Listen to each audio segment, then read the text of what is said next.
last of the through the grapevine lives. God, I can't even get my own live channel right. It's been a chaotic day. But yeah, it's the last one of the Thursdays. But next week, I know I said there's no more, and there isn't no more Thursdays. But next week there is another live on the Sunday. So my video is going to be put out Sunday morning, and then the live then will be at 7 o'clock. So there is another live next Sunday, which is more of a spring Easter special with Jane Kelly, Rulander, Jim Contrabecchi from the Lake Effect Gardener up in Buffalo. So yeah, they were the ones who originally started the lives with me. So we are having an extra little one. They couldn't do a Thursday, so we've managed to move it to a Sunday. So yeah, so let's start the live. How are you all? How are you, Scott? I'm doing well. Thanks, Danny. How are you, Kerry? I'm good, thank you. All posh. How are you, Mayu? I'm good, thanks, Danny. Gemma? Yeah, I'm good. Yeah. I act like I don't know who you are, Gemma. I obviously know how you are. Yeah, so tonight we're going to be talking about, creating the perfect garden, create the perfect growing space. But as I mentioned before, like, you cannot create the perfect growing space for everyone. It's very person-centered to you. But tonight we'll discuss things that in your gardens, and viewers as well can send, their comments in as well about things that they've done in their gardens, and perhaps that can inspire other people. But just today is just to inspire people and just give little ideas as well of how we've made it perfect for us. So it's like I said, it's just pretty much how you want it to be, isn't it? Like, there's certain parts about my garden and my grow spaces I couldn't do, but for instance, Mayu, you've got like that beautiful rose garden. I couldn't do that on my allotment, but for you, it's pretty perfect, isn't it? It is, yeah. But it was a big space to lay out first. So it was, some of the areas are like a big undertaking from the get-go. So you sort of have to be ready for the amount of work that's going to be involved in building something like that. Yeah. So, it is worth it. Yeah, I'm looking at it now from here. It's lovely. Yeah. I'll just do a little quickly say hello to some people, but the chat's gone crazy this evening. So hi Deb, hi Mel, Colin. If I miss you out, it's not that I've intentionally done that, I just might not be able to see it. But hi Shell, hi Bumblebee Adventure, Jamie, nice to see you on. Hi Jean, lovely to see you on, Jean. Jay Dixon, lovely. Oh, Jay Dixon's on. Bumblebee Adventure. Hi Annie, nice to see you on. Our allotment plots, Wendy. I know Claire's on. Trold is on. Spud. Oh, that's you, Mayo. Tony, nice to see you on. So Tony couldn't turn up tonight. He's really poorly at home, and obviously, and Nigel had another appointment that he couldn't turn up. So yeah, so we'll arrange for them to come on another time as well. So yeah, so Tony's at home with a sore throat. So yeah, get well soon, Tony. That's not it. I think personally, perhaps it was after his birthday. Perhaps he's overdone it a bit. But yeah, nice to see you all on. The chat's got a bit crazy, so if I haven't seen your name, I am sorry, but I can see you all there. So welcome everyone, and I hope you're all having a nice time. The weather's crazy at the moment, so yeah. Scott, how are you at the moment with your garden, your season? Is it keeled off now? Are you ready for planting? It just literally started yesterday, and so I had ordered some bare root strawberry plants, and they arrived last Saturday. But last Saturday, the temperature was minus 11 C. And then on Sunday, the temperature was minus 12 C. And so yesterday was the first day that I've had above freezing in a week. And so I put in my bare root strawberry plants, and that was the very first activity that I've done this year here in Colorado. Are they all planted outside, Scott, or do you plant some indoors as well? No, they're outside. So yesterday I put some outside. Today I put some in my green stock vertical planter, and then put that in my greenhouse. And then when we're done here, I'll go out and do a whole other bed. I've got 75 plants that I'm putting in the garden. So it's wonderful getting out. Right now it's I think it's 12, maybe 13 C right now. So it's a wonderful, beautiful, sunny day, no wind, and I'm gardening. Yeah, wow. Yeah, the only reason I asked that is because our season for strawberries isn't very long, and I know your season is very long either. But I sometimes put some in hanging baskets in the greenhouse, and then I get an earlier crop then from them, while the ones out in the garden are still growing on. And I tend to have them a month earlier, so I'll do the same now. Mine will start be planting up now this week as well in hanging baskets. So, yeah. There's a question coming from, I think it's for Kerry. Let's have a look. Question for Kerry. Kerry, will you do borders around the beds on the plot or just leave them open? Well, I bought a load of decking boards to make raised beds. It's difficult. Because it's such a large space, some of the beds aren't as difficult in that they don't flood as much, so they don't have little moats around the edges. So those I think I can put the raised beds on. But the ones at the front of the plot, they're so humped. Like if you try to put a bed on, it'd be like that. And it'd take a lot of effort to level that and then put raised beds on. So it's going to be a mixture of things, I think. But there's so much prep work to do on my plot. There really is. I think. Go on. I think, Kerry, if you put those raised beds, like you said, it's quite humped and all, I think it does level off after a while anyway, even if you take a bit off and pop it in there. You could always put it in the compost heap, I suppose. But yeah, I'm looking forward to seeing your new little designs and stuff. I am looking forward because I knew that always happens though when you have an allotment. You first start off ground level and then there's certain parts then that you'll think, I'll modify that and I'll change that and all. But so yeah, Yeah, I didn't do much in that first year. I just kind of left. We know. Everyone else did, Kerry. No. Doesn't take you long, does it? I left the space sort of in its original layout just to see why it had been laid out that, because I didn't understand when I first got the plot why these beds were raised up like this, why they were mounded and had these trenches around the edges. And then, of course, it was only as we got into the winter and the plot flooded that I realised that's why they'd done it, to keep the crops above the flood level. Yeah. But it does make it, because it's got grass paths, those creep up onto the beds then. And I just feel like I need a definite line between the grass or the path or whatever and where my growing space is, because it's too hard to maintain the line otherwise. So if I put some decking boards, make some raised beds, maybe get some pallet collars, things like that. I shan't be making another pallet bed. I brought that up. Is this your cue, Kerry, for me to show? I'm not showing it now, Kerry. This is me trying to impress Scott. I know, this is where not. She said, I'm just going to send you a picture. I want to show Scott what I did. Okay. Here it is, Scott. That's my pallet raised bed I made. That's beautiful. I know, but I nearly died. I saw Scott's video come up and I thought, oh God, here's another YouTube video about making a pallet bed and it's so easy and all of this, and it's not easy. But I watched Scott's video and he showed that it is not easy.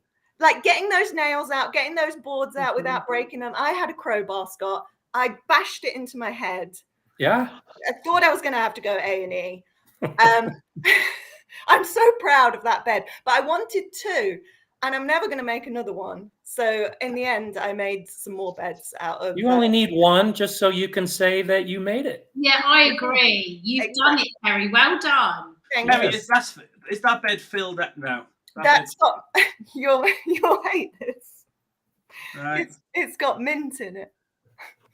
Another invasive plant that I just pushed. Another one. Kerry likes putting invasive plants in things that she knows will spread. When she put the Jerusalem artichoke, she was like, I just fill up the bed with them. I was thinking, just this weekend, I dug up some of those Jerusalem artichokes and filled in some more of the gaps down the edge. So I've just spread them out. You didn't need to do that, Kerry. You didn't need to do that. It'll do it itself. Do you have Jerusalem artichokes where you are, Scott? We do. I actually, Sun chokes, right? They're called sun chokes. yeah, sunchokes. I've grown them in the past. I don't have them in my garden right now. I've got an area in the back that I'll be spreading more beds into, and so it's part of my long-term plan. But I don't have them right now. Oh.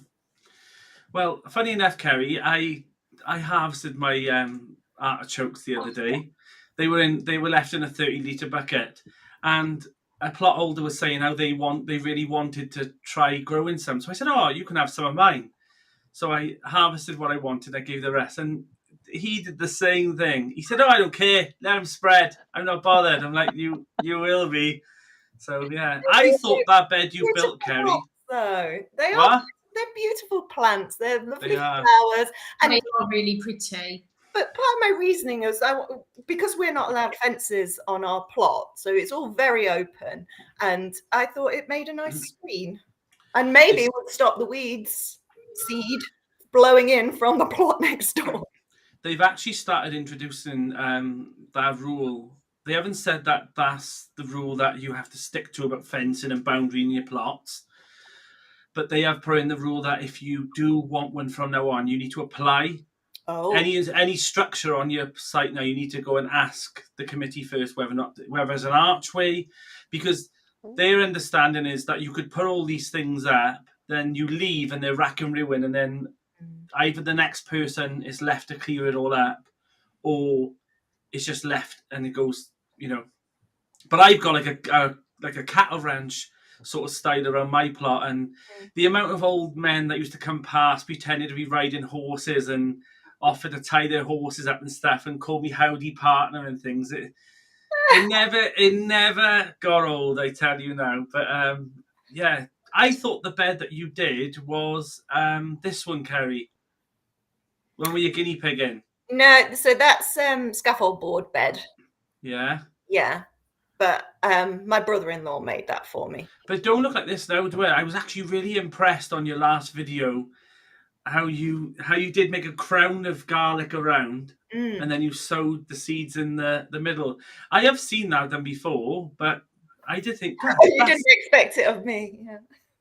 No, I'm not saying that, Kerry. I'm saying I didn't expect that much planning to go into it. See? That's what I thought.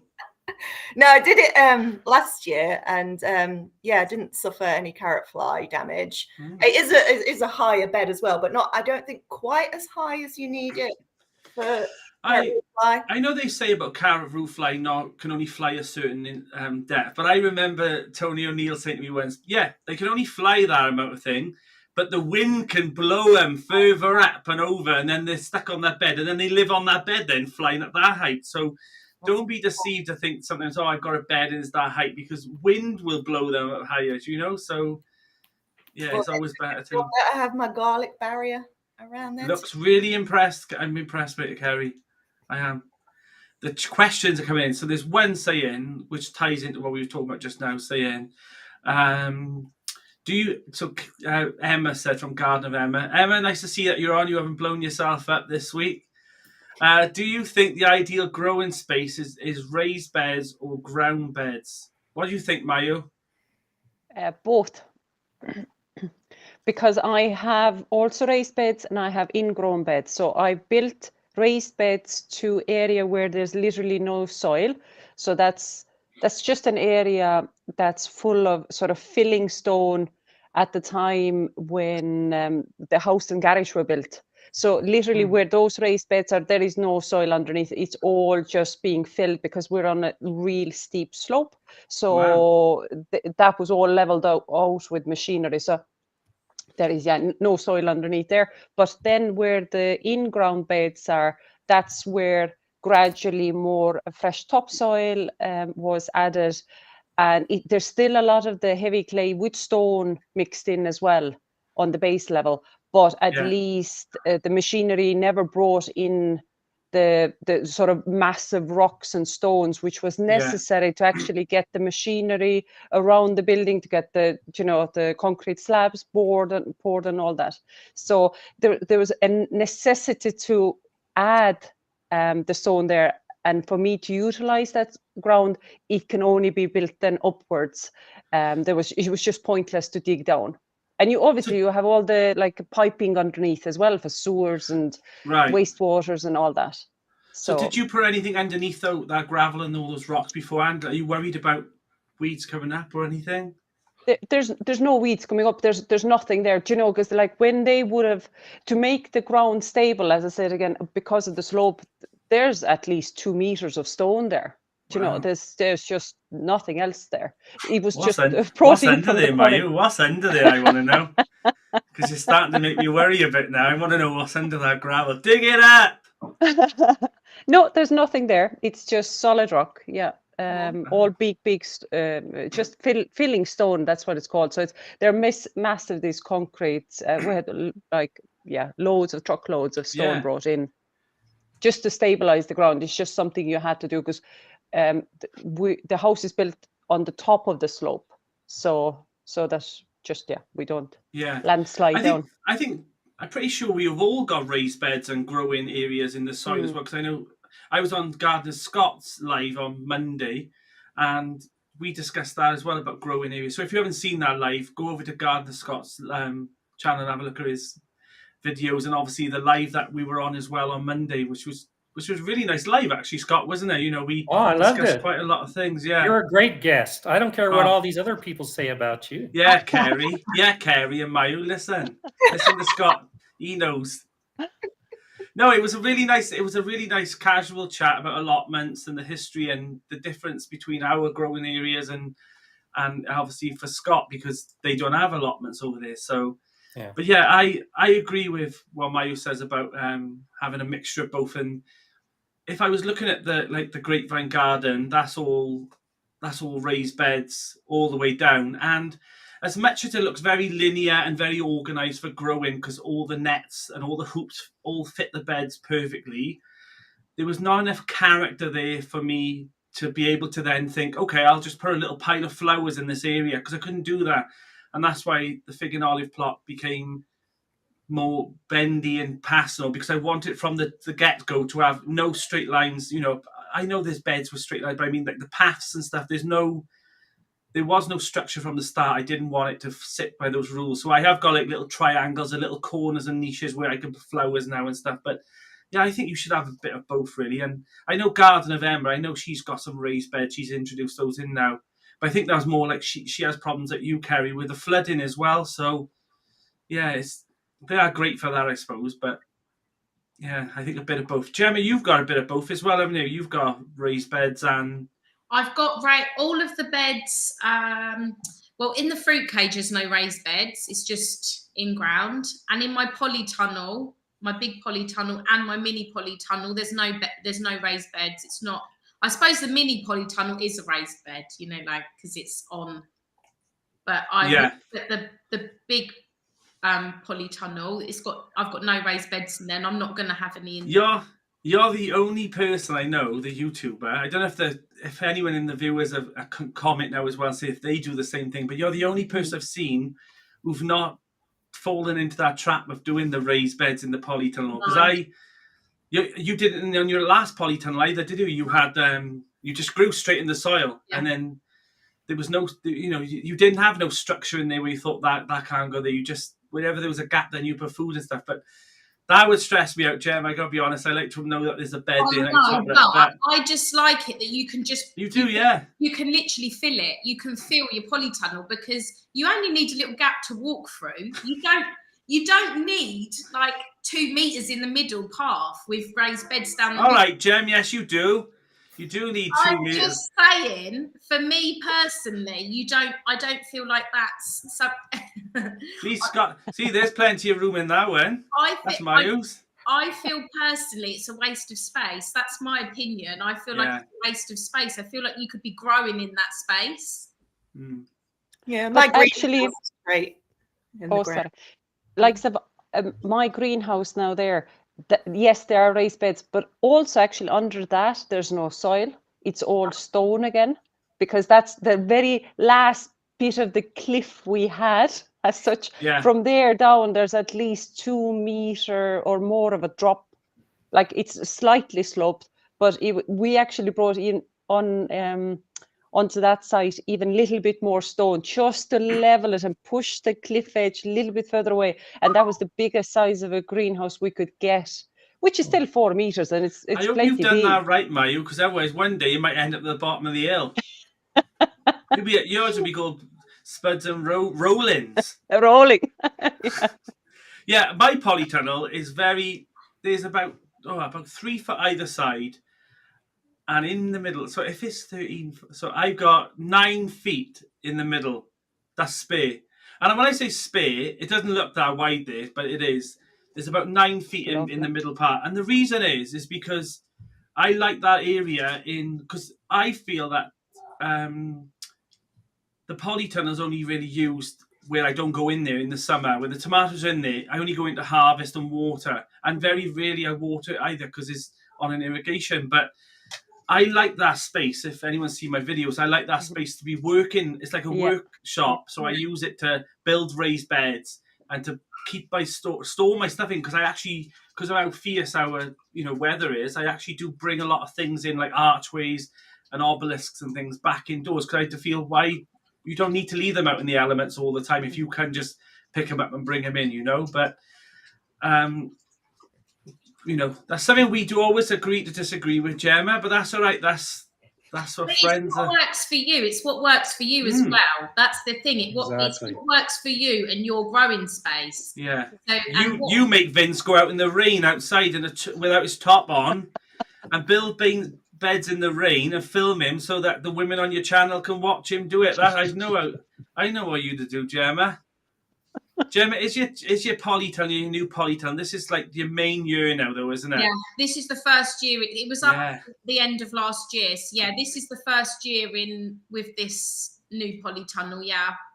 I got a feeling, Gemma, it might be the same size as mine. It is the same as yours. It is. Yeah. It does look like the same size as mine, but yeah. I've got the grapevine in there as well. So remember, I've got my grapevine in mine. What's it called, Gemma? It's called Danny. As you do. Fruitful. Gets on your nerves after a while. Mayu, you can disagree at this point if you want. Scott, I was talking to you earlier on as well about your, it's not a polytunnel, but it's not a greenhouse. It's more like a in between, isn't it? So, well, it is a greenhouse. We don't do a lot of polytunnels here in the States, and it's a Canadian design to be able to withstand a lot of snow and a lot of wind that I have here. So it is a greenhouse. It's polycarbonate siding, very solid, and it's sold as a greenhouse, and everyone that sees it here knows it as a greenhouse. Mayu, yours is similar to that, though, isn't it? Except just a slightly curvier shape. That's all. Yeah. But yours is just like to take the wind better. You see, if I'd have a pointy, my wind comes right at the angle there. But I asked Scott earlier on why that there was a reason for that. And it's because of the snow, isn't it, Scott? It does. Yeah, the snow and the wind. Greater angle. So that structure has it's galvanized steel, so it's a steel frame and supports on top of supports. It can handle 6 feet of snow and 60-mile-an-hour winds. So that's why I chose it, because those are the winters I have here. I know a friend of mine, Jim, who's on next Sunday's live, and he's in Buffalo. And oh my God, he's got a polytunnel and is more of that green, the green plastic. But he has like a bit of a point on it. But I think it's gone now. I think it's collapsed. But every winter he'd have to go out there and he had to put wooden beams in and struts through the polytunnel. So he couldn't use it in the winter, but it was just purely there to hold the snow off so that it would just fall off, because the snow is that heavy and dense there. So, it's a different world. I think like that over here, do we? We don't really get it where it's like that. We get a few sprinklings maybe, but we don't ever get it that bad, do we? It's not something we have to worry about, really, is it? No, not really. Yeah, we had a storm a couple weeks ago. I was lucky. My house only got 10 inches of snow, and it was a really wet, heavy snow. But 10 miles away, it was 18 inches of snow. If there was 10 inches of snow here, Kerry would have a week off from the school, wouldn't you, Kerry? See, we just couldn't imagine that, could we? We Health just and safety, that would be over here, Scott. Scott, do they close the schools when that happens there, though, if you have some... Yeah, when it gets that heavy, they'll close the schools. But this time of year, the soil, because we had so many warm days, the soil is relatively warm. The streets stay clear. We'll get 3 or 4 inches of snow, and the roads will be perfectly clear. So the schools are open, all businesses are open. It doesn't shut anything down as long as the roads are clear. In the 90s, when I was a 90s, 2000s, when I was a teenager, they used to make us go to school in that. They used to, I mean, we're talking 6 foot of snow, and they'd still carry on, and you'd have to go to school, and the only way that he would let you go home is if they couldn't get the boiler to turn on. So you'd walk for an hour to school, and then you'd have to walk all the way back. So times have changed now. You have a couple of snowflakes, and the whole world stops now. But yeah, it's crazy. Yeah, my son lives in Louisiana, a southern U.S. state where it's always hot. They rarely get snow.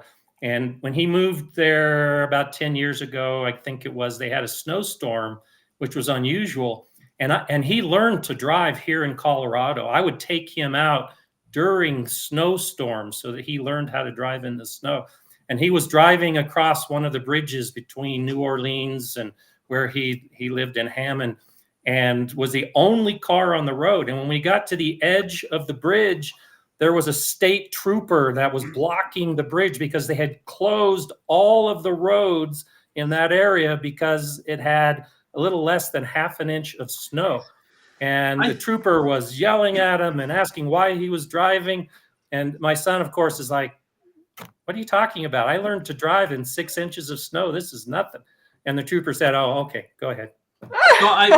Scott, I've seen your son, and that must have been a brave ranger to take on your son, because I wouldn't argue with your son at all, let me tell you now. But I remember when I was in Sweden, and God, they were driving 60 miles an hour down the road, and it was belting down with snow, and it was snow on the roads. It's a different world. We're wusses over here. We have a little bit of snow, and then people go, we haven't got enough grit. So yeah, we'll go back to the show now. Looking back, what would you change if you were to start all over again? Who wants to go first? Scott? When I first really got serious about gardening 25 years ago, I had a new house, a new yard, and I wanted a big garden. My kids were teenagers, and I thought, this is going to be a family project. It's going to be big. And I built a big garden. And then, of course, learned that teenagers have other things that they want to do instead of helping dad out in the garden. And so I kind of learned the hard way not to start big.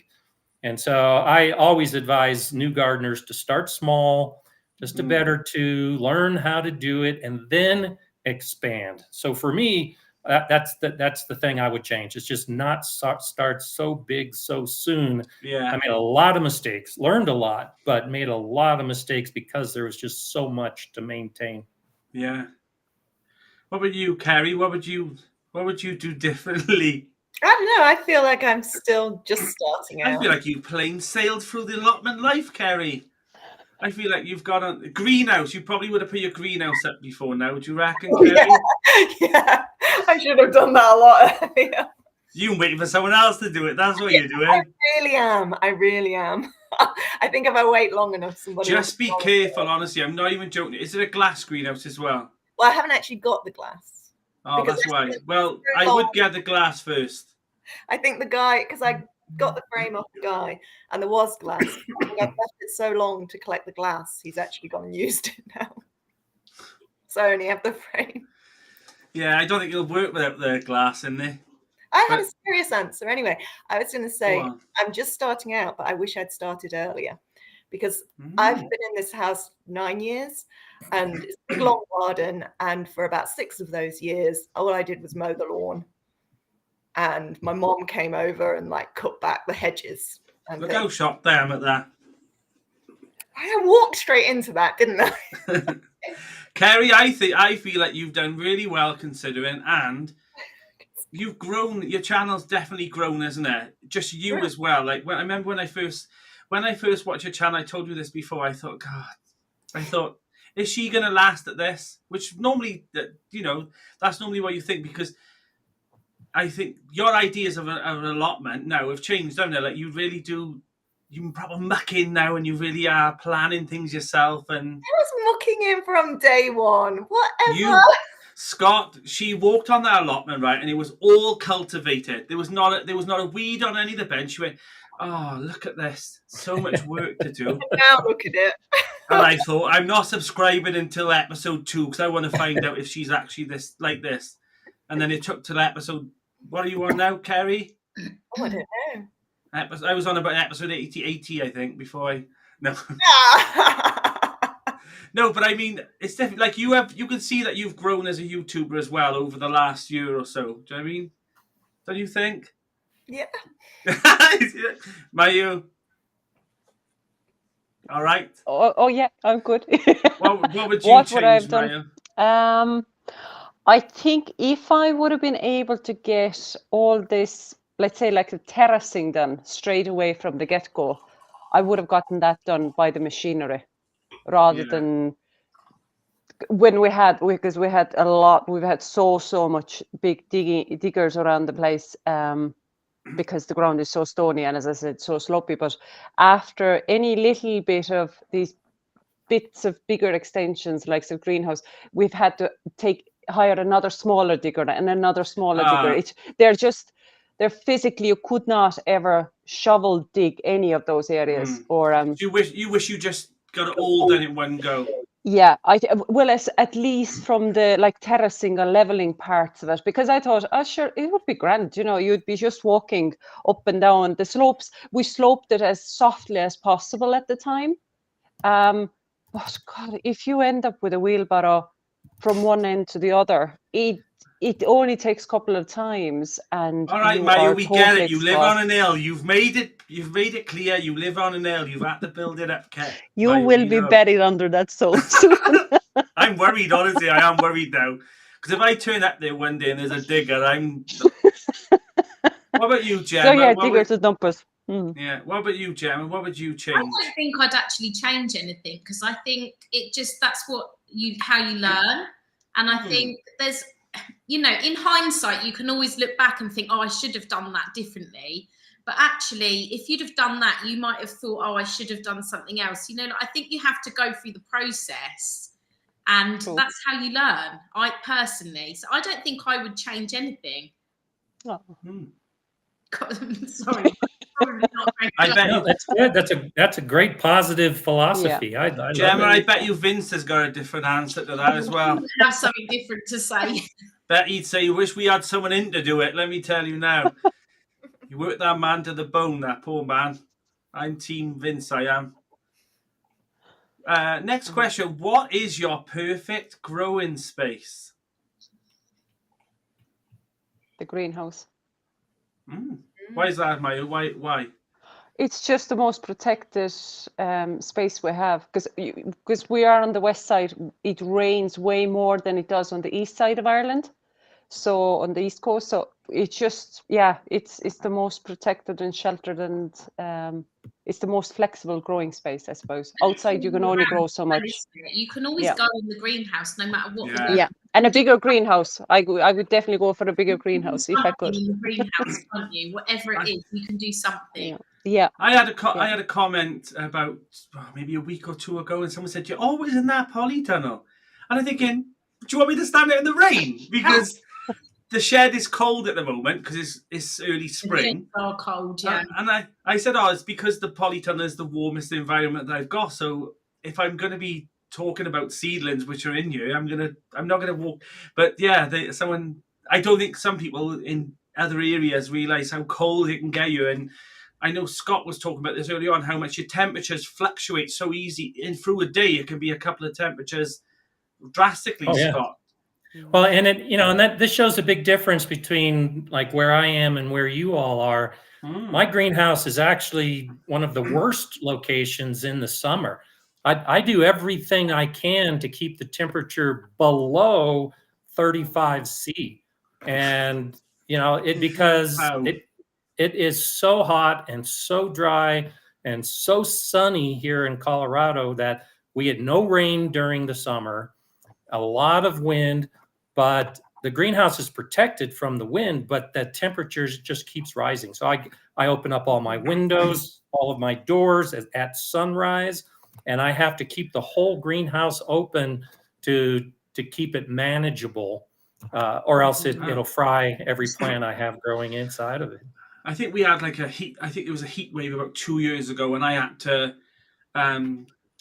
buy like a shade, and even though I put the shade up against the greenhouse, it still wasn't enough. So I think if that happens again this year, I've already started planning that I'm going to put structures at poles that I can put a shade maybe like a foot or two away, so that there is an airflow in between the canvas as well. But I know you mean, we don't have that as much, but there was a scare, like I think it was 2 summers ago, and there was a lot of drought and there wasn't much water left either. So we were really worried about the plants. But I think a lot of mulching as well does help with that. But yeah, if it happens, though, that's the only thing about having a polytunnel or a greenhouse, is that it's lovely for spring and summer if it's a nice summer, but if it's intense, it just, like you said, it microwaves everything. Everything is just completely toasted. You can just forget to open that door for one day and it's gone, I suppose you can get the ones then, the greenhouses that have the open sides. Do you know, you'll have like a mesh side. You roll up your poly sheeting off that. I know Tony O'Neill of Simplified Garden. He's got that. He's got like rollers on the side of his polytunnel. Yeah, but and that gives you airflow. Yeah, but even he says that it's in those heat sometimes it's not enough. Like you can't. I've seen on that heat wave. I've seen a guy take out all the glass out of his polytunnel, out of his greenhouse. He took it all out. So there was no point of having it, but he took all the panels back out, so that it was a complete outdoor growing area again. What would be your perfect growing space, Kerry? I think of what I've got, probably my front garden. I haven't got a picture of that, Kerry. No, I deleted that. Sorry. Did you send me one? Did you send me one? I don't think I did. No, I sent you some. Actually, I did. I sent the Tortondine kales on the front garden and the perennial elephant garlic. I sent you some of those. There's the perennial elephant. This perennial... What's the difference between elephant garlic and perennial elephant garlic? I know what the word perennial means, but go on. Literally, I left it in the ground. So you've called it perennial elephant garlic when really it's just elephant garlic that you couldn't be bothered to harvest. You want to be careful it don't go to seed this year now. I like that. I like that. That's good. Kerry makes her own names up now. That's my perennial weed bed. All right. Kelly, I was actually looking at it thinking, perennial elephant garlic. I've never heard of it. I thought, well, I'll bring that up. I was Googling and it didn't come up with nothing. It just kept coming up as normal elephant garlic. So I love how you named it that. You can't make your own garden in terms of Kerry. I'm going to have to rewatch all your episodes. Well, it's nice variety. It's just what it's doing. Just be careful, though, Kerry, that you don't go to seed this year because it's been in there. Yeah, I'll take the... whatever it's called, but it could split because I had that once. I left the elephant garlic in the ground and it split. All the cloves then turned into more, so it was like a clump. That's the idea. Yeah. So it clumps. Is that the idea? That's what you planned, is it, Kerry? That's what I purposely left it all along, wasn't it, Kerry? Yes. That's the YouTube answer. Yeah, I was always going to do that. But yeah, I think my front garden, because there are rarely slugs. The birds don't know it's there for some reason. It gets full sun. The ground is good because I treated it better than perhaps my other ground. I bought nice compost for that. One of the first growing spaces that I cultivated because it was all under black sheeting and it had wood chip on top and all the weeds came through it. And then I pulled all of that off. So I had just like a clear space and I put lots of fresh compost on and then grew in it. Now it's really productive. So I very much enjoy that space. But what I would really like is that because it's like a food forest permaculture space, what I want is that, but all over my plot. I want the whole allotment plot to look like that. Well, me and Scott was talking on his live on Monday about this, and he said that would be forbidden where he lives. So your front garden, the housing association would have kicked her off of that one, they, Scott. She would have been gone. I had pumpkins on there, Scott. I did a whole pumpkin bed on there one year. Oh, I love that idea. It's just here in the States, the idea of the lush green front lawn, there are so many neighborhoods that it's required. There's actually homeowners associations that have rules that require everybody's front yard to look the same. And it's just crazy. Luckily, I've got more freedom where I live, but many of us are restricted by what we can grow. Madness. I think if anyone asked me, I think they'd expect me to say my favourite would be the fig and olive plot, which you'd think that because it's very much got everything I want. If I always say that that's my retirement plot. So if they said tomorrow you have to get rid of one of your plots, I would be very, very stuck in between which would have. And the fig and olive would have to change a bit because obviously I'd have to bring things up. But my favourite area actually on both my plots is actually this area here. So this is on the grapevine plot at the bottom. Yeah, I love that. It don't look like that now, let me tell you. It does not look like that. The trees have got bigger. The mini polytunnel, it needs a good sort out. But this little area always seems to spark really a lot of joy for me because it's an area where I've got a polytunnel area, I've got fruit trees, and I've got raised beds and a pond, and I always really like sitting in that area because there's a lot of nature go there. But if I had to, I probably would say the fig and olive because it's more of a social, and it's very diverse in how I grow in there. But yeah, I don't know. I think the perfect space for me, the perfect space changes with the season. I like to have my gardens as individual rooms, a pollinator room, a vegetable room, a contemplative room. And so there's always a perfect place. I go out in the middle of my garden with snow all around and I still find a perfect spot where, you can stand. I don't even think you need to have plants to have a wonderful time in the garden. Mm-hmm. I agree. I never really thought of it having like a pollinator room, and because I do tend to distribute my flowers and all around. But that is a nice way of looking at it. Thinking, like you said, you can go to certain parts of the garden, and they've got different functions as well. So, yeah, I do like that idea. I just want to say a quick thanks as well to Marva Larcher Fapahunda. Well, welcome to being a member of the channel. So thank you very much for coming over. I'm going to take a guess here, Scott, and say this might be one of your viewers that have come over because I don't recognize that name. So maybe I don't recognize the name either. I think you earned that on your own, buddy. Maybe. See, look, Kerry, why can't you be like this? Supportive. We know you. You asked for that. Gemma, come on, help me out here. Help me out. Do you know the worst part is, they always say, oh, let me come on with Mayo, or oh, let me go on with Kerry, and I always think, oh. It's like a gang. It's like a gang it is then. It's like a gang. Next question.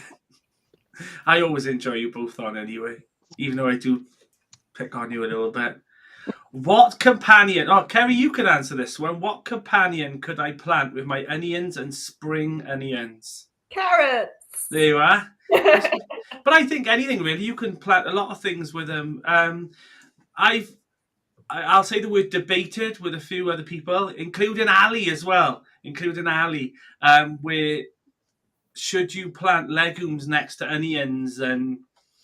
But I plant a lot of lettuces around my spring onions, and I use spring onions everywhere in the garden. I always sow a tray after tray, and I dot them in everywhere because they're always something you can put in stir fries, in cooking, and in sandwiches and salads. So I think don't think have a dedicated area for spring onions. I tend to use those for dotting around the garden. Do you do the same as that, Scott? Do you have a dedicated bed or?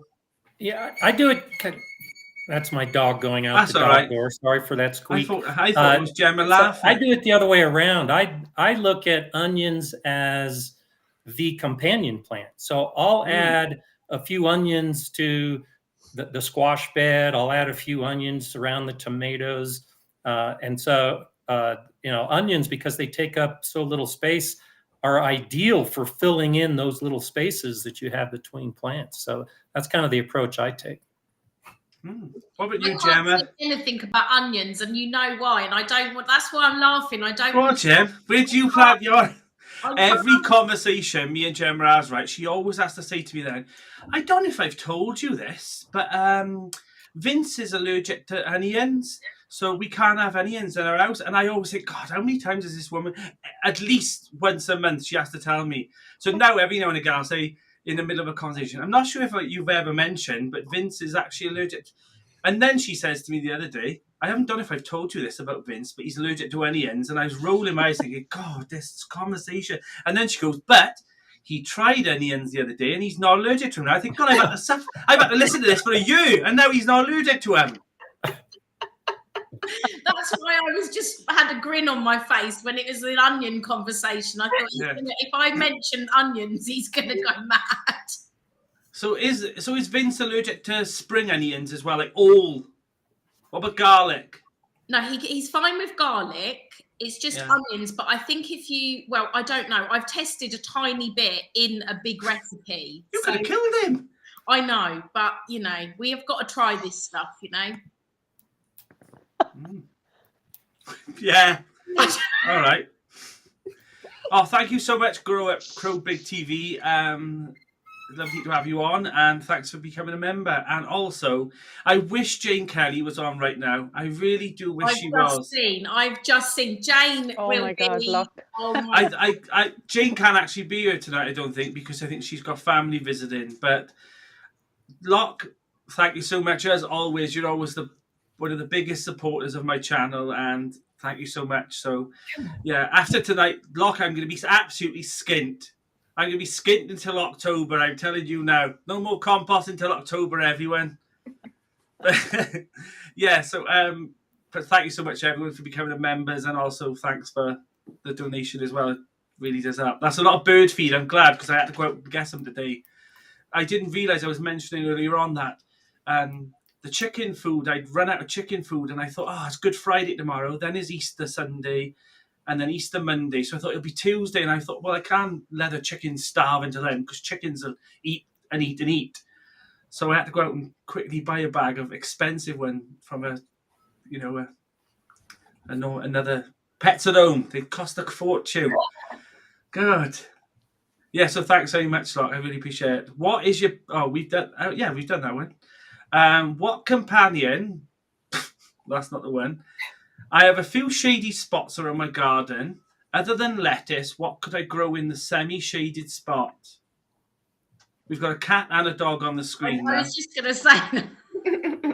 I would say, apart from lettuces, brassicas are okay in a partly shady area, especially if the summer, is warm where you are as well, and a lot of intense heat. Then brassicas are fine there.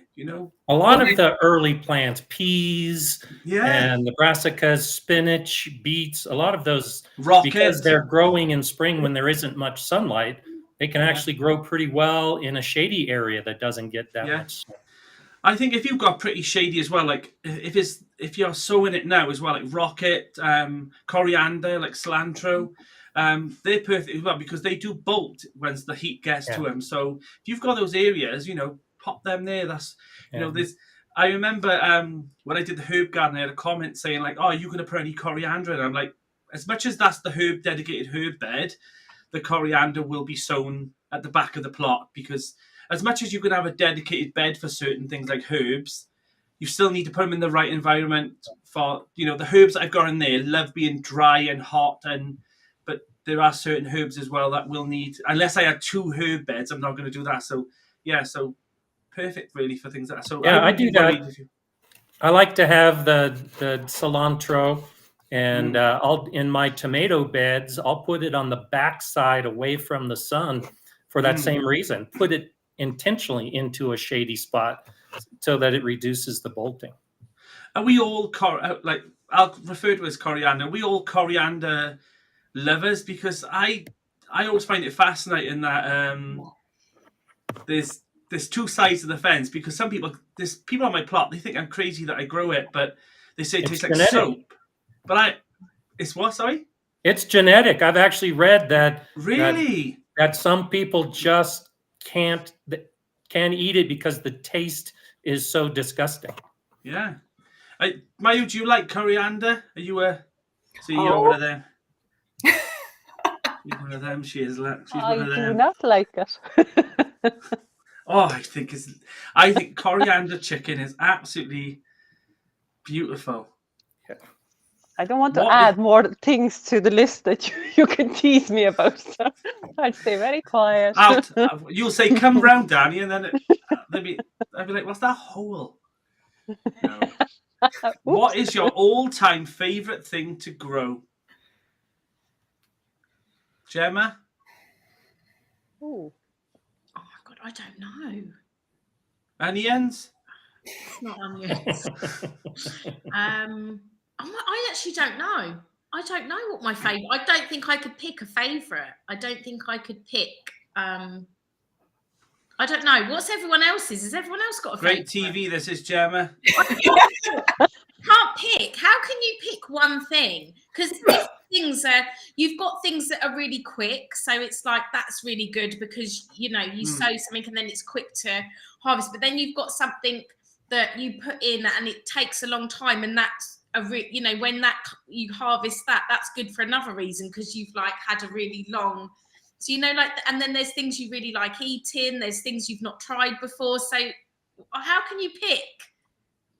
I like growing I the can things pick. that give me But memories. no, you're so right, Gemma. Sorry. Yeah, that's a good one, Scott. And so, like most of my favorites popped to mind. A couple years ago, I grew a purple garden bed with my granddaughters, and we had purple peas and purple beans and Wow. purple Oh, kohlrabi. Kerry's loving and this. Look at it. purple I can see her carrots. gushing. Yeah, and the whole bed was purple potatoes. That everything in the bed was purple because my granddaughters, of course, love purple. And so, I would put that very high on my list, not because of any of the individual plants, but because at the end of the season, it was just so wonderful to harvest bushels of purple. Do you know what, Scott? I've just written that down because I've got so many purple varieties of things that I'm going to do that this year as well. I'm gonna do it because I've got a video on it. You can check out the video that shows the whole process. I knew as soon as you said, I thought Kerry's gonna be gushing at this because she'd love all that. Yeah, I think that's a great idea. What about you, Kerry? What's your favourite thing to grow? Squash. I knew you. Squash. Yeah. No, but actually, the squash, tomatoes, and berries. I really like growing berries. The only thing about berries is that they do take a lot of space, especially if you have blueberries. And then you take all that space up and then you think, all I got is 6 blueberries when I could have used that space for something else. It's nice if you've got the space and it's lovely, but there are certain fruit crops where you think, is it honestly worth it? Because with blueberries and things like that, you really do need to have a nice big amount of blueberry plants to even have a nice little crop, Yeah, I think it's the soil and the climate. Yeah, it needs to be ericaceous, the soil. Well, it needs to be acidic, and that's what I mean. And if you haven't got that soil, it's quite a lot to maintain it. Like I bought the ericaceous soil, which was £7, and I topped the beds, the pots up, and I thought, shouldn't I? I'm not saying that the taste might not be better, but some things I think that's a lot of space, growing space that I use for those, and I think, should I have just bought some blueberries for those? Because I think the blueberries is just very specific, though. Like at my mom's, where it's ericaceous soil, that's all they have. In the pine forest. Yeah. The trees, like the blueberry bushes, exactly the same varieties. Basically, the high bush, 5 foot tall. You'd get more than a year's worth of blueberries off it. Wow. It is just absolute laden. Whenever if you've seen the Instagram when I've been there during the summer, you took it. Laden blueberries. You put them on. Mayu, you'd put the family videos on and then you take them back off. Then that's the only problem. It's too personal. You put them up and then you say, "Well, no, you can't see my family." I think, well, why? You maybe see half a video. I agree though. Like there's a plot holder on our site, and he has plum trees, and he has the same plum trees as me. And my plum tree, I'm not even joking you, I had hundreds of Victoria plums, and every single one was perfect. They were absolutely stunning. Beautiful.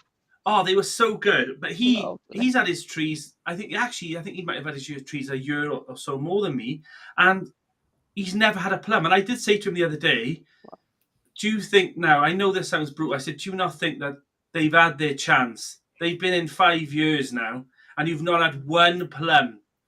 So do you not think that at some point you think, I need to get a new plum tree or something if this is going to be productive? And he did say, I'll give it another year. And I'm like, maybe I'm a bit more brutal of a gardener. I think, God, if they're not working, then That's what gardeners do. I'll give it one more year. Yeah. Mhm. One more chance. Exactly. But I think a gardener though is playing God at all times, isn't it? You know, from the time that you open that seed packet, you're playing God, because you're the one deciding who stays, who goes, who's going to grow on. And this is, I don't think we realise how much power we got really in our garden of how much we're creating life and how much we're encouraging in.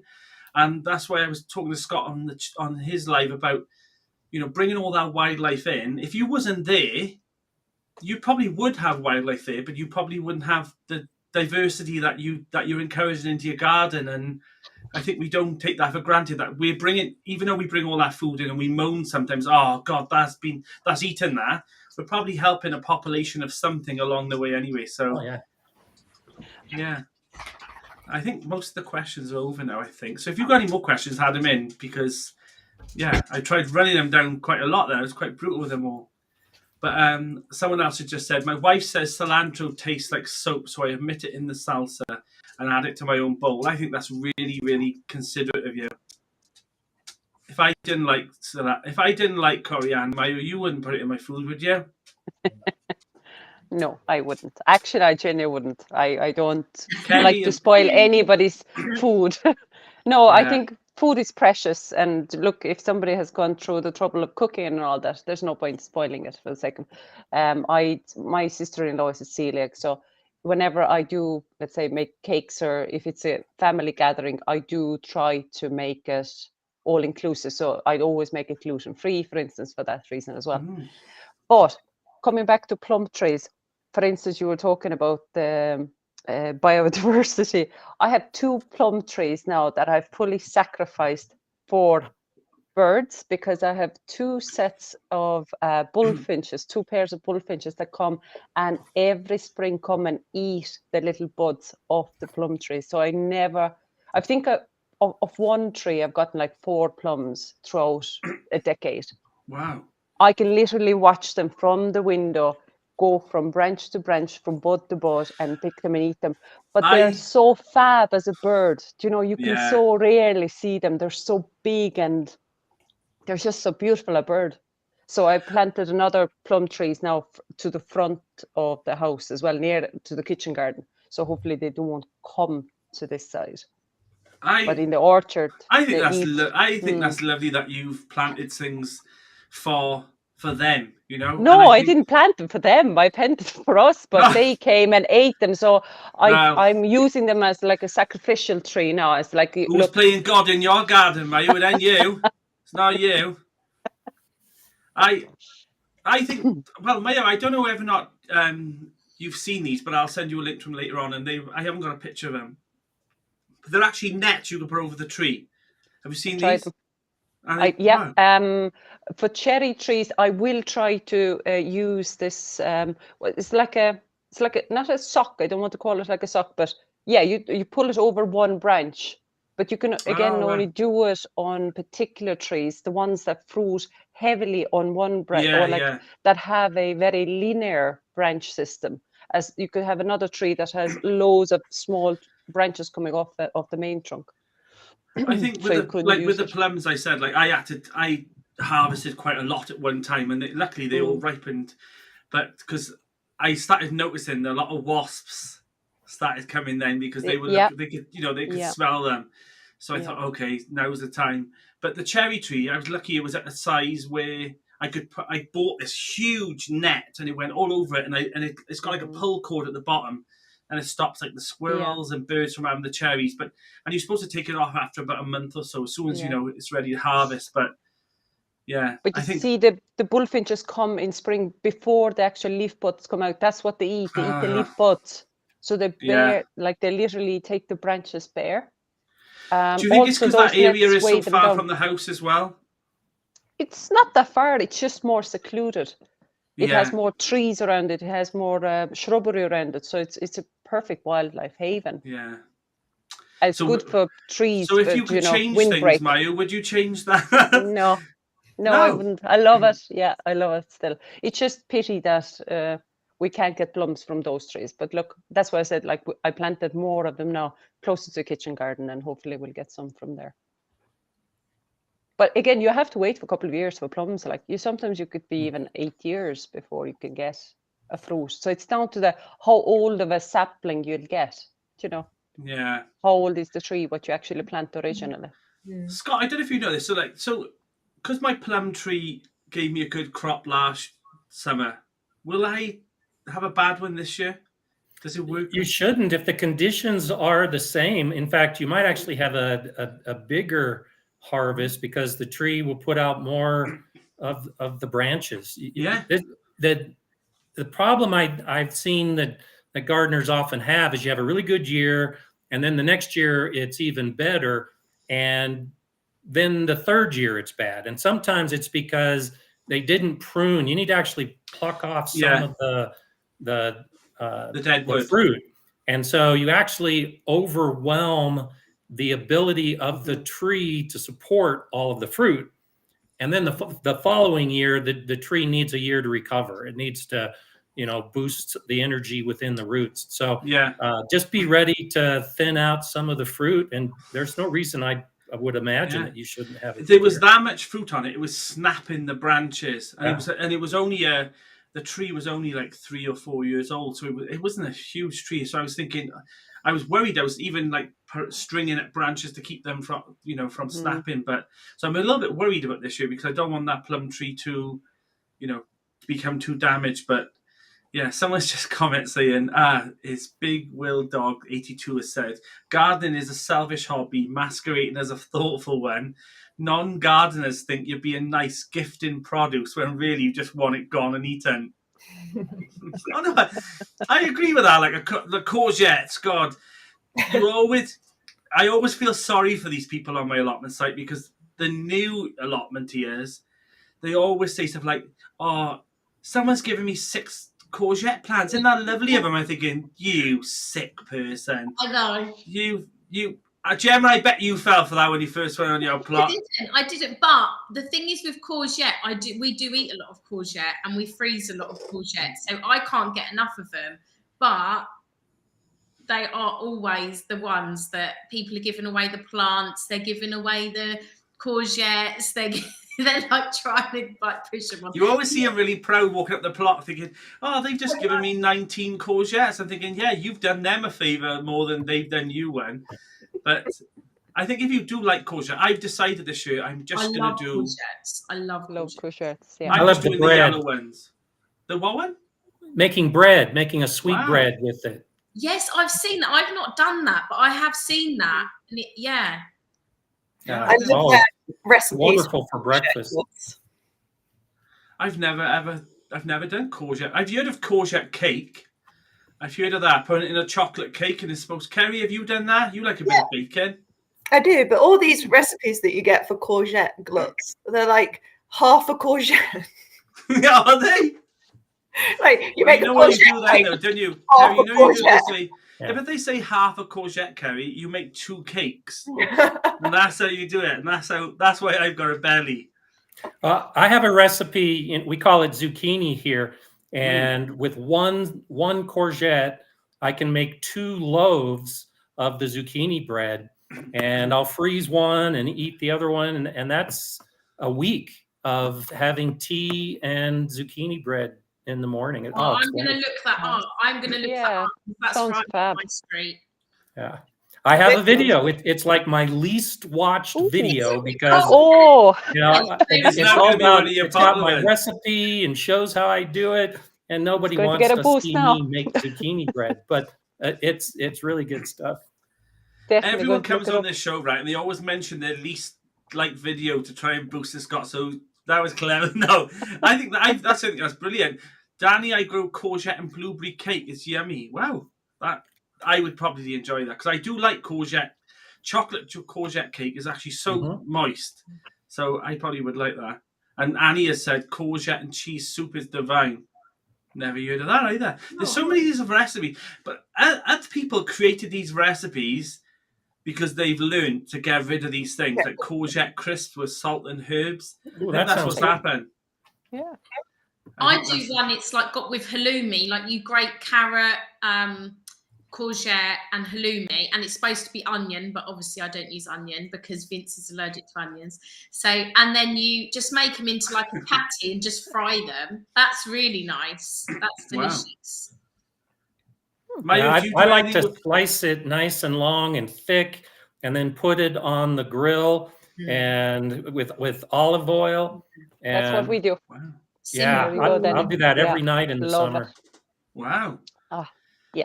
Love courgette. Maybe I'm yeah, missing grilled out on courgette. this. Get lovers on this tonight. Yeah. This could be a courgette live. Courgette Wow. No, I've decided I'm only growing the yellow one this year, and because I've decided if I just grow the yellow one, which is my favourite, I'm just going to gamble that someone's going to give me a green courgette. Someone plant. will give you a green courgette. So I'm thinking that's what I'm going to do this year because, yeah, that's what I'm doing. Someone has asked, can you add ericaceous feed to regular compost? I don't know. You can, but I don't think it stays in the. Yeah. I don't think it Wash stays there. through it, probably. So I know I used to have to put ericaceous feed for my orchids. Is that right? And there used to be like a little dripper system that used to give this sort of. It was basically to lower. But yeah, I'm not actually sure. But I have added ericaceous compost, obviously, to normal compost. But yeah, who knows? I'd probably ask Annie's kitchen garden because she's always trying to increase her soil. No garden question, but how are your ribs, Danny? Well, thanks for someone to ask because the 4 people here didn't ask. Gemma does ask every day. I ask every day at least. Every day. Then she tells me about the onion. And the worst thing is the onion story hurts me more. Let me tell you. My ribs are much better. I've not taken any pain relief today, which is the first time, but we'll see after this live. But I still can lift things. I can't lift things for a while, for another month. So Linda, bless her, she's gonna have to be. I've got 10 train sleepers for her to carry next week. 2 boulders. I've got 2 big old bags of cement for you, Linda. Right, okay. I'm so spoiled. Honestly, I really do think perhaps I should break my ribs more often because the garden has never looked better. I've got Linda, Cheryl, Lisa.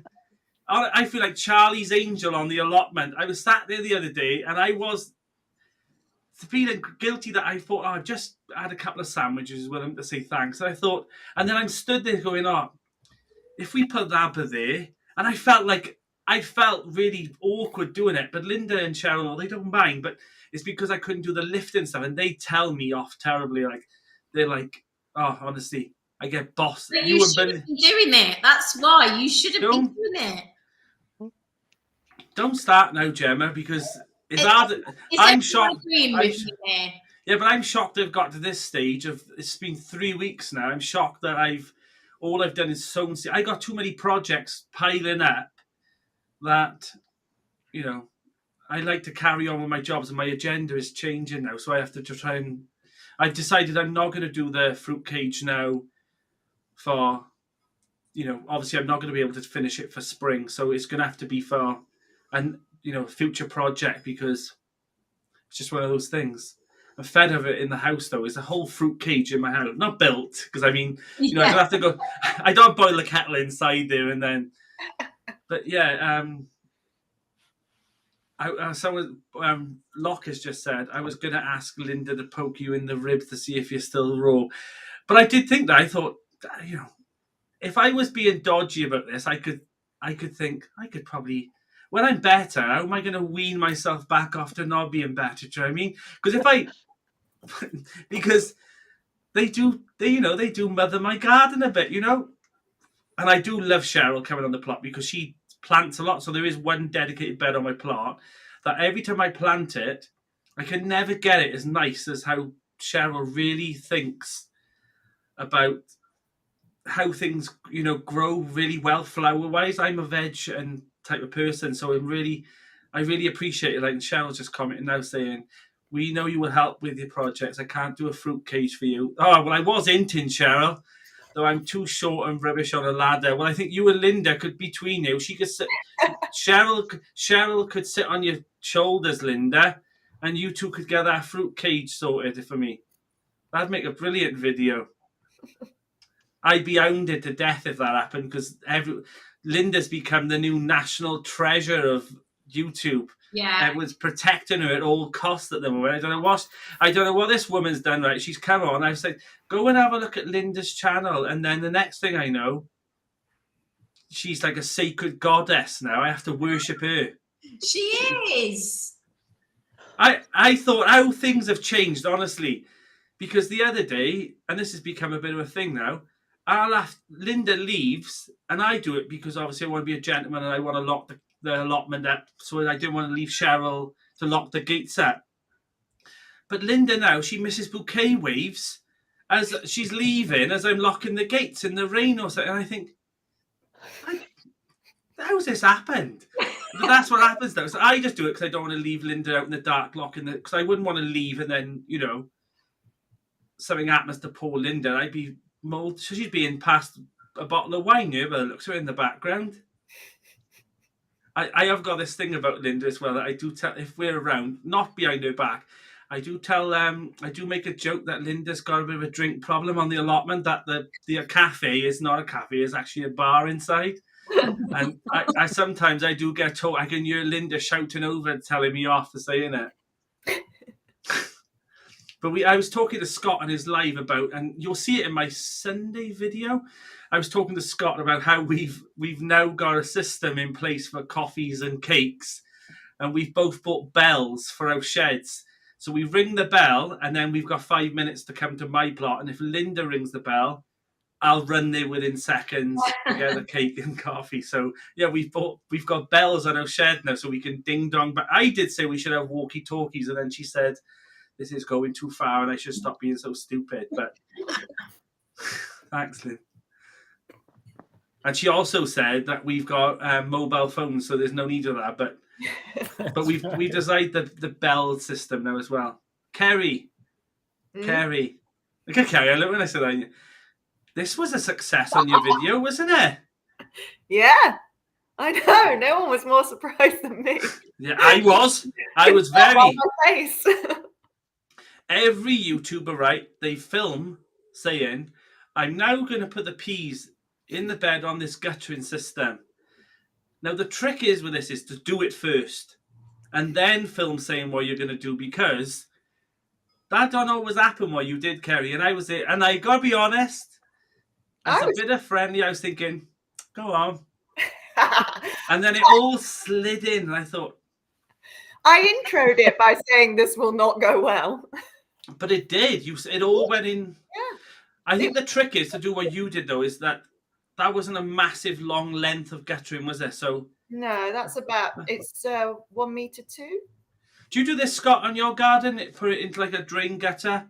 Have you seen this done before? Oh, yeah, I've seen it done before. I've tried it a few times. It is so dry here in Colorado. The humidity, 7%, 8% during the summer. And so when we grow in like a rain gutter, you have to water it 3 times a day because it just dries out so quickly. So that isn't something we do just because we can't. spend that much water on one single crop. I only had to water that piece of guttering a couple of times. I watered it just before I slid it out, and that seemed to be a good trick for it. Yeah, maybe that's what helped it.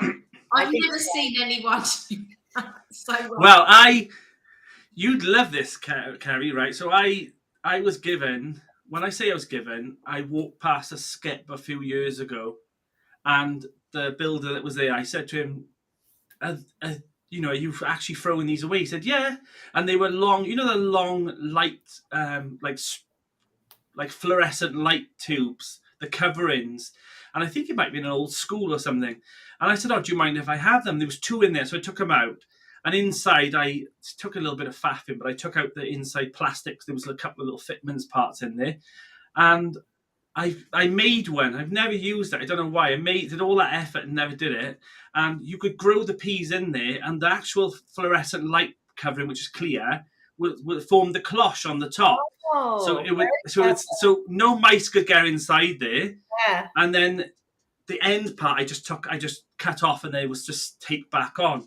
But it used to be as like a. But you think by now, you think they would have invented some form of pea guttering thing with a cloche that goes on. And you just clip the edge off, because there's a market there for it there, Scott. I think you should do that. All the money you got, Scott, you could start that. Right? Okay. Or Mayu could. No, I've never done the guttering system before. I never grown the actual peas either. I just directly sow the peas, and that's it. Yeah. I'm doing a bit of there's so much that gardeners in the UK pre-start. I've never pre-started peas. I've never pre-started most of what I see on the UK videos, and so you know, it's kind of a new thought. I've always been under the understanding if I just put it directly in, then a lot of it would get eaten. But I direct sowed. Was it this? No, I think it was last week's video. I direct sowed a lot of sweet peas into the bed and fleeced it, and that's something new for me to do. And they do actually prefer it to be direct sown. They really do sulk a bit, but so I done both this year, but I've never done, like you said, the pea gutter thing where but I've always seen them do it, and they say, I'm going to show you the easiest way of doing it, and then they're shaking it like this, and they're really hoping for the best, and then a bit comes out and they push that bit out, and then they're trying to manipulate it in the bed. I think you could have just put those little clumps in your set, and then you see them cut the little clumps in and put them in. I thought, well, you could have just done that in a module tray, you know, but yeah. But well done, Kerry, anyway. That was top-notch entertainment, and I was on edge waiting for it, and it didn't come through as I wanted. I did say, what would go better? There's a joy on my face from getting it right, or would it be the disappointment when it all goes wrong? For views, they will always love it going wrong. Yeah. Everyone loves a tragedy. Yeah. Gemma, let's talk about some of your flowers, because you've got quite a lot of flowers coming up this year, haven't you? And some dahlias. That's not just is it, Gem? Yeah. Yeah. No, I was waiting to finish. I thought I was butting in then, so I thought I'd just stop and wait for you to say the end. I'm quite good at that before someone finishes a sentence. But yeah, I've got my dahlias. I've already started them from last year, because I was going to leave them in the ground, and then the weather was so bad, and where I'd left them in was just getting waterlogged. So I did a bit of a rescue on them and dug them up. I dug them up quite late, but they did survive. I just put them in a big brown bag, hosed them off, put them in a big brown bag, because it was a rescue more than anything. This was your dahlias. This was my dahlias. So I've got quite a lot of dahlias from last year that, like I said, I just rescued, and then I'm doing just the normal sort of for the plot, things like borage, like those sort of normal ones. I've marigolds. What else am I doing? I can hear something weird. Nasturtiums, just the normal stuff. Sunflowers. These are nice though, Gemma. They're my roses in my garden. That's my front garden. Mayu would be liking these, I think. I love them. Oh, they're so pretty. that's in my front garden, and that's the back. But that's it's the same rose. That's my aunt's. My aunt moved house, and she actually gave me a lot of roses. So a lot of the roses I've got in my garden now were in my aunt's old house. So I got them when they were quite established. So I was quite lucky. Jane Kelly's on. Oh, Locke, I just want to say again, thank you so much. Yeah, like, wow. Thank you so much. I'm glad that you've done that now. Jane's there with her hands. But thank you so much, Locke. Honestly, you're always so good to me, honestly. I'm glad I bet Jane's here now. But yeah, Jem, mine was the same though. Like, before we go on to that, Jem, when you do visit in spring, can I have a cat in that rose? it's really pretty. That is a really, really pretty one. It's really nice. That's not the answer though, is it? Yes. I hate when they say that. Yeah, it's really nice though, isn't it? Sorry, yes, definitely. I like it on camera. Look, I like the answer on camera. Oh, so someone has asked, I've had a lot of shield bugs around the garden, friend or foe. Should I be worried? Oh, No idea. Mayo? hate them. Oh, they give me shivers. It's just the childhood memories. They stink so badly. Ooh. But Kerry? we don't have that many of them here. Do you have shield bugs, Scott? I don't know bugs by that name, but because Mayu mentioned that they stink, we do they have stink. stink bugs Yeah. Yeah. that Yeah, have a sort of. shield shape to them. So I'm wondering if Yeah, that's that's it. the same type of bug. Yeah, they're the same thing, Scott. I just Yeah, checked green now. color. Okay. Yeah, Yeah, it's not a big problem here, at least in the garden. It's just they're more annoying than anything else. Yeah, we don't have that many of them either. But they do stink. Oh, I can't say I've ever smelt one. they're lovely, Danny. Try them. Rub them between your fingers, just for right next to your nose. Oh yeah. What are you saying? Yes, Kerry? Yes, I was just recognizing it. There you go. That's Yeah. I've never. So are they a problem for like crops then, or is it just? That's what I mean. Are they just? Not that annoying? I Not don't that think I've they're a known. pest. Maybe Tony can pop in there and say something, but I don't think they're a pest. I think there's just a lot of them. So I've never really bothered. I remember seeing them as a child, and I don't really like the look of them, but I've never really thought, there's something there's something that could pose a problem. Jane's comment has tickled me. She said, "I'm really pleased for you, Danny." I honestly do think that one day I should have Locke and Jane on a live, Yes. and then I leave, and then just leave them two to battle it out. That's what I think. That's what I think it should just be. But yeah, I don't think they're a problem. Robin has also said that she has a lot of shield stink bugs here in Chicagoland. Yeah. And I know Ali said that there was a bit of an outbreak in where she was as well. So yeah, I don't think there's much to worry about there with them.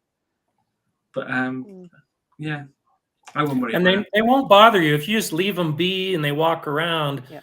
They don't stink. It's when you try to pluck them off the leaves and when you try to actually squish them, that's when the smell starts coming out. Oh, right. Yeah, do they?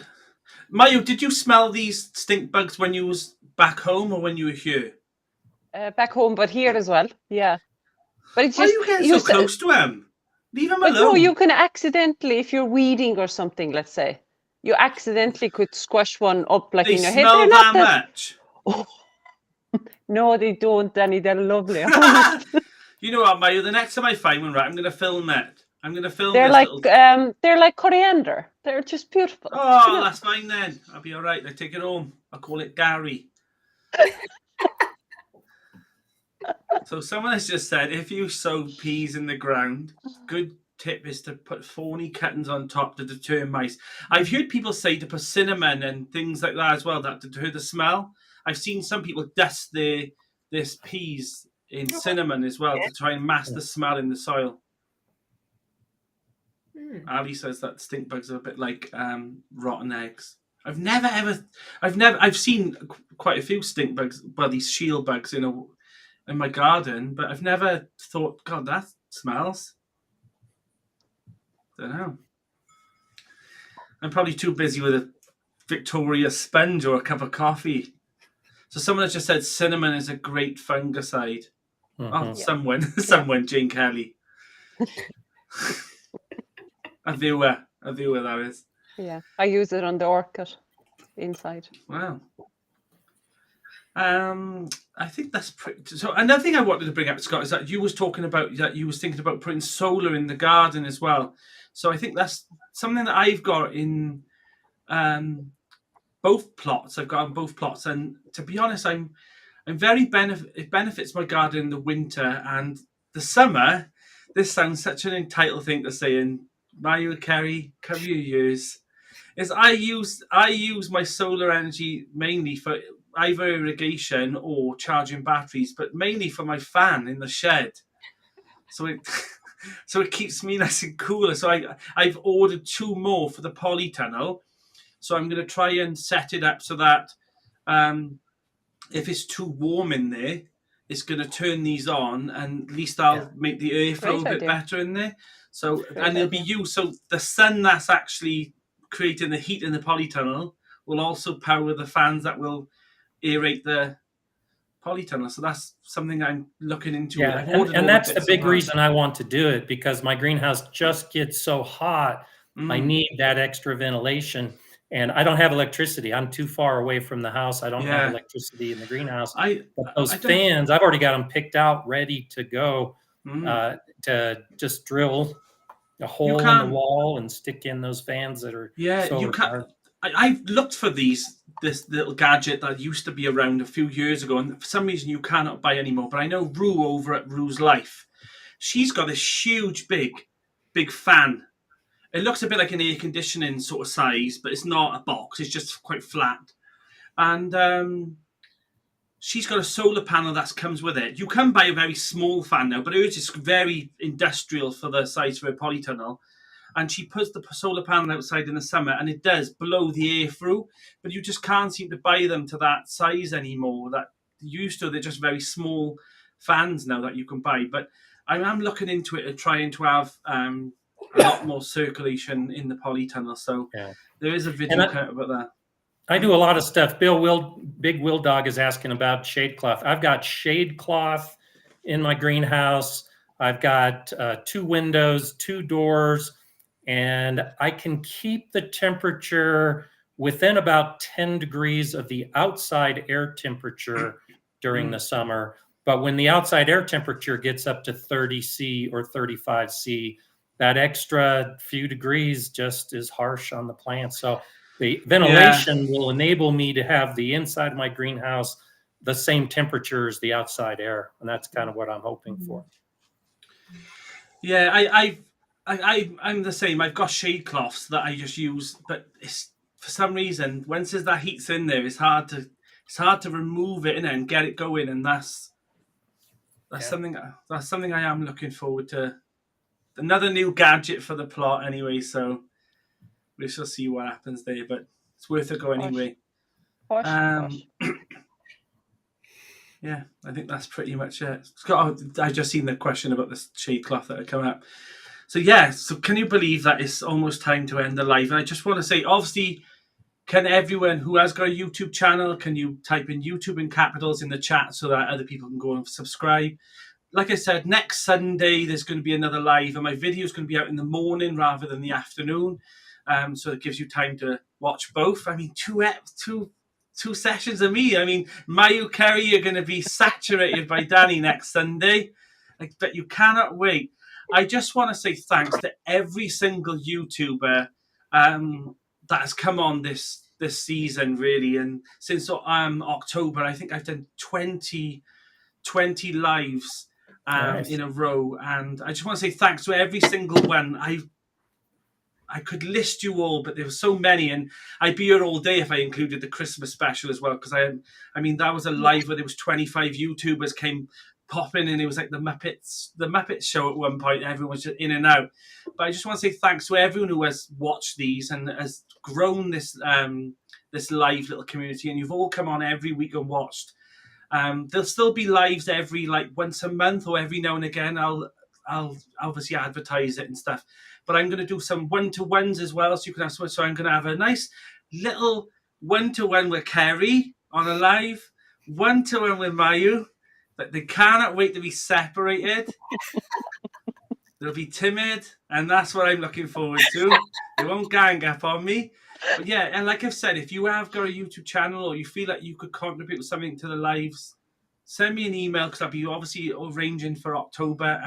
But please come over on next Sunday to watch one, because that one's going to be hilarious. Because if you want to go and watch the other lives that are all there in a playlist that I've got on my channel, and also go over to Scott's, Kerry's, Gemma's, and Jane Kelly's, and Mayu's channels. And also, I need to remind you all as well, Tony O'Neill's book is out. Go over to his channel. He's got a dedicated video on it. Have a look. That's his third book now as well. So I did today was going to make a big faff about it because it was his birthday and all, but obviously Tony's not very well. So I'm going to get him onto a one-on-one once he's feeling a bit better. And perhaps Scott, I'll have you on as well if you're free sometime through the summer as well. We'll update everyone on the channel as well. So yeah, go over to Simplified Gardening and have a look at his book. He's doing well over there, and he's Scott. Tony's doing well. Oh yeah, you may or may not know it was #1 on Amazon. Shortly after being released, so it's doing great. He is doing well. He's just not in his health at the moment. That's all. Wish you the best, Tony. Get well. Yes, Thursday nights won't be the same. Well, there still will be videos coming out. So now the lives they might still happen on a Thursday now and again. I just can't commit to every Thursday now. Through the spring and summer, because obviously it's the growing season, but I don't think the lives are going to end and then you'll have to wait till October to start all over again. I think they become really popular for people to come and watch and catch up later on as well. There's quite a lot of catch up. I think 10 times more people watch it later on, which is fantastic as well. But they're doing okay, so I think there'll still be ones, and I'm sure I'm going to do more shorter ones with one-to-one YouTubers as well, so we can have a good one-to-one session. You can ask questions to them as well. Because some YouTubers, they don't want to do the lives, but they like coming on. Kerry, I think you should start lives up on your channel. I think that'd be great. So I've got live chats going on for this week and next week. Ooh, see, that's how it starts. So I do think that, but they are addictive. When Jem, you just started a live, didn't you? I did a live last week, yeah. Great, yeah. Kerry was on it on a lunch break, weren't you? Having your ratatouille. And my cornetto. Yes. I know, and I thought, gosh, she don't help herself with this. I just started with my ratatouille and a cornetto. I don't know. But thank you so much, everyone, for watching. Thank you, Scott, for coming on short notice. Thank you, Kerry. Thank you, Mayu. Thank you, Gemma, for filling in for Tony O'Neill as well. But yeah, like I said, if you haven't already, put YouTube in the chat, and we should all see you again on Sunday next week. So I'll see you all then.